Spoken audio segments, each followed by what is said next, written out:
Hi students, well, welcome to this session where we are going to do a bit of composition और writing. यहाँ पर आपको काम क्या करना है, तो आपको जो स्टोरी हमने पढ़ी है अभी फर ट्री की, तो इसकी एक अल्टरनेट एंडिंग लिखनी है. मतलब करंट स्टोरी में क्या होता है कि बेचारा फर ट्री जो है वो अफसोस करता रह जाता है, उसकी लाइफ जो है वो खत्म हो जाती है, राइट. और वो जो इस बात का अफसोस करता रह जाता है कि जब जो चीजें उसके लाइफ में थी, जिन चीजों को उसे रिजॉइस करना चाहिए था, उनको वो रिजॉइस नहीं कर पाया. Now we have to think of an alternate ending for the story, right? So I can do one thing. I can give you the idea that you can use to give this story a better ending, a new ending.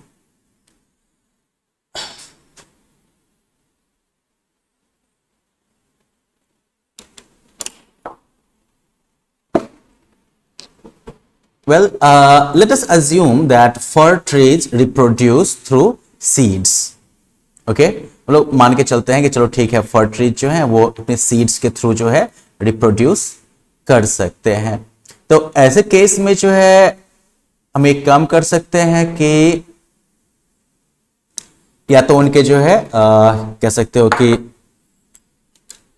Seeds पे based story बना सकते हैं, या अगर मान लो कि फर trees के roots वगैरह से ही जो है नए प्लांट्स निकलते होंगे, रूट्स के टुकड़े से या रूट्स के पार्ट से, तो फिर रूट्स पे बेस्ड स्टोरी हो सकती है. तो पहली स्टोरी हम लिखते हैं ये मानते हुए कि फर ट्री जो है उनमें सीड होता है.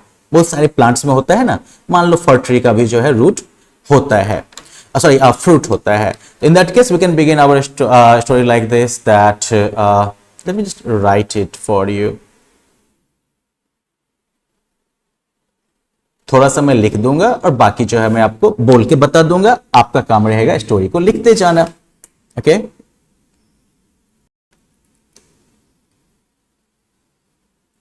There were some fruits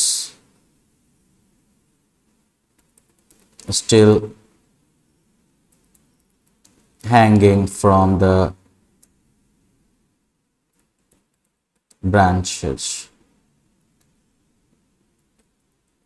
These fruits had dried, or like I said, these fruits were dry.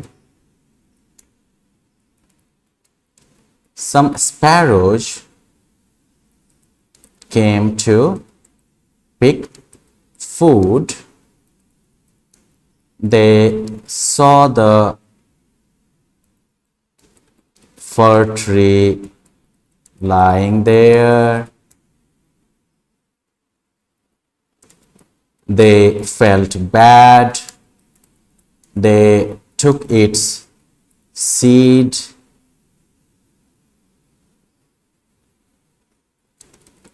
They brought the seed to the forest.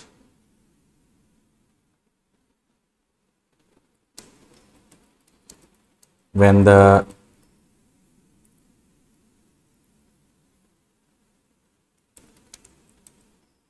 soon the seed germinated and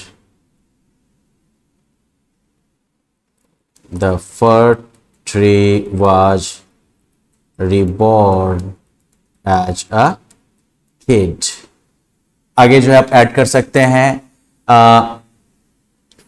this time he enjoyed or he rejoiced every moment under the sun and in the fresh air. He loved the beauty, he loved the music of birds chirping there or singing there. He loved the friendship of all the other plants there. He wanted to enjoy every moment. It wanted to enjoy every moment of life. Okay, तो इस तरीके से जो आप एक ending दे सकते हैं इस स्टोरी को. अब इस तरह की स्टोरी एंडिंग में इसके लिए आप जो है पास्ट टेंस का यूज करिएगा. ठीक है, पास्ट टेंस में कोशिश करिएगा कि सिंपल पास्ट टेंस में ही जो है इसको लिखा जाए, पूरी कहानी को, रिमेनिंग पार्ट को. And when you are writing that bit, you should like also try using right word and everything. Logic ये है कि चलिए आई मीन नॉर्मली जो है प्लांट्स जो होते हैं उनमें सीड्स होता है, और बहुत सारे ऐसे प्लांट्स होते हैं जो कि सीड्स के थ्रू ही जो है रिप्रोड्यूस करते हैं। जैसे देखते हो आम का नया पौधा भी जो है आम के फ्रूट से ही निकलता है ना, सेम होता है कटहल के साथ, सेम होता है जामुन के साथ। तो मान के चलते हैं कि फल में भी ऐसा होता होगा। You can do your research दो। अब एप्रोप्रिएटनेस क्या है, तो ये हो गया logic part of the story, ठीक है। लॉजिक क्या है, तो भाई प्लांट्स के जो प्लांट्स में जो है ट्रीज में जो है फ्रूट से जो है नए प्लांट्स हो सकते हैं, राइट। ओपिनियन आपका ये है, ओपिनियन हम इसमें अब ये दे रहे हैं कि उसको जो है वो जो है दोबारा से जो है वो पैदा होता है एक नई लाइफ जो है वो शुरू करता है। लैंग्वेज में हम लोग जो है ध्यान रखेंगे कि हम लोग जो है सिंपल पास्ट टेंस का यूज करेंगे प्रेफरेबली, और वर्ड जो है स्पेलिंग वगैरह पर जो है ध्यान देंगे और सही वर्ड्स का यूज करेंगे। एप्रोप्रिएटनेस क्या है इस नई एंडिंग की, तो देखिए पहले वाले में क्या हुआ कि आई मीन ठीक है चलो यंग फर ट्री था, बेचारे को जो है लाइफ का आइडिया नहीं था, दुनिया का आइडिया नहीं था, इस वजह से उसने गलती की। Okay, he I mean it did not enjoy the moments it had you know under the sun and in the fresh air, और इसी की वजह से जो है इसकी पूरी जिंदगी जो है वो दुख में ही बीत गई, हमेशा जो है कुछ बेहतर की उम्मीद में ही खत्म हो गई, राइट। और इसीलिए वो जो है मरते वक्त जब बिल्कुल सूख गया था तो वो जो है अफसोस जता रहा था। But thankfully he has got a second chance, and we see that when it gets a second chance it corrects the earlier mistakes। एक बार जब इसको सेकेंड चांस मिलता है तो वो पुरानी गलतियों को नहीं दोहराता है।